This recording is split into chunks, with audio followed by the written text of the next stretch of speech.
In the wake of the Las Vegas shooting that left 58 people dead and just under 500 injured, many are looking to Australia's crackdown on gun ownership in the 1990s as an example of how to prevent a similar tragedy.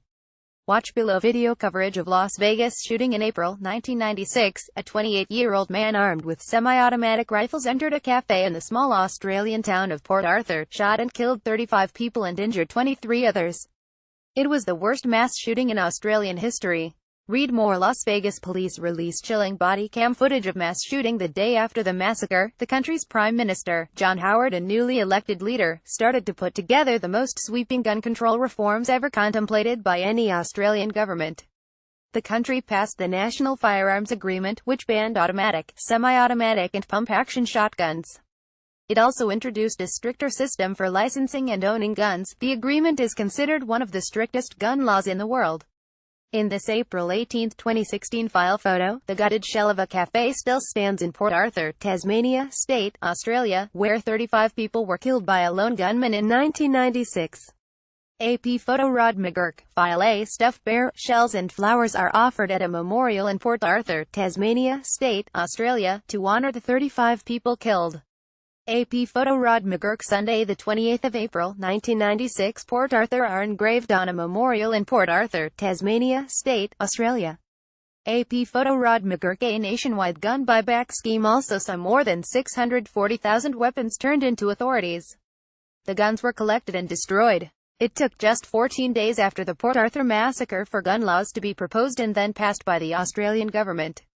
Read more. Matt Damon wishes for an Australian-style gun ban in the US. In the decades before the Port Arthur killings, there were 13 mass shootings in Australia defined by academics as the killing of 5 or more people, not including the shooter. Since the 1996 gun reform, Australia has not had another mass shooting. This is not to say gun violence has been eliminated. In December 2014, an armed gunman entered a Sydney cafe during the morning rush hour and took a group of people hostage. 2 people were killed, and 4 were injured during the attack. Watch. 2 gunmen takes hostages at Australian cafe. But since the National Firearms Agreement was passed, the level of gun violence has decreased, according to numerous studies.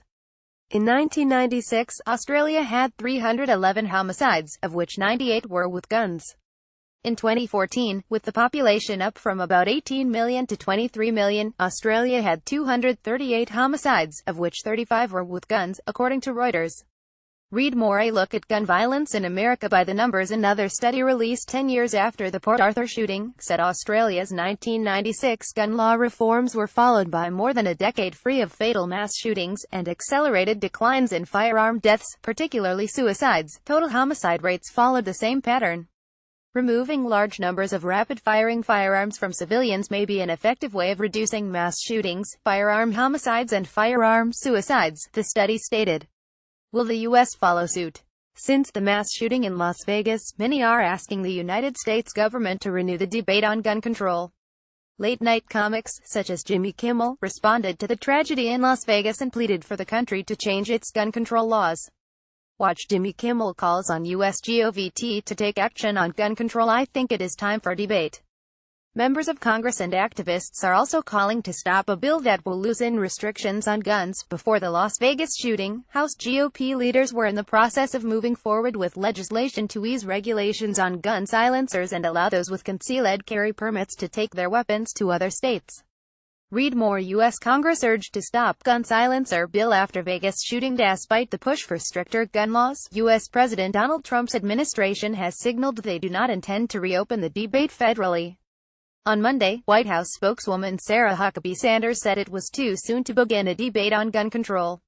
Watch. Trump signals gun control debate will not be reopened in the wake of Vegas shooting. There's a time and place for a political debate, but now is the time to unite as a country, Sanders said. There's currently an open and ongoing law enforcement investigation.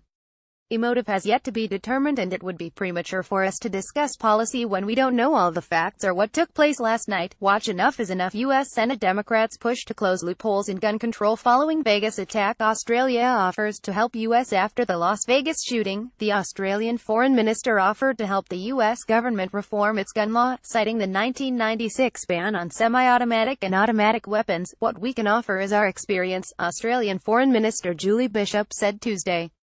But at the end of the day, it's going to be up to the United States legislators and lawmakers, and the United States public, to change the laws to ensure this type of incident doesn't happen again. Read more. Despite Orlando massacre, U.S. Senate rejects gun control reform. Tim Fisher, who was Deputy Prime Minister at the time of the Port Arthur shooting, urged Donald Trump to get real and make lasting change on the issue. Part of his legacy as president. I'm sick of hearing people say after gun massacres in the U.S. that now is not the time to debate gun control.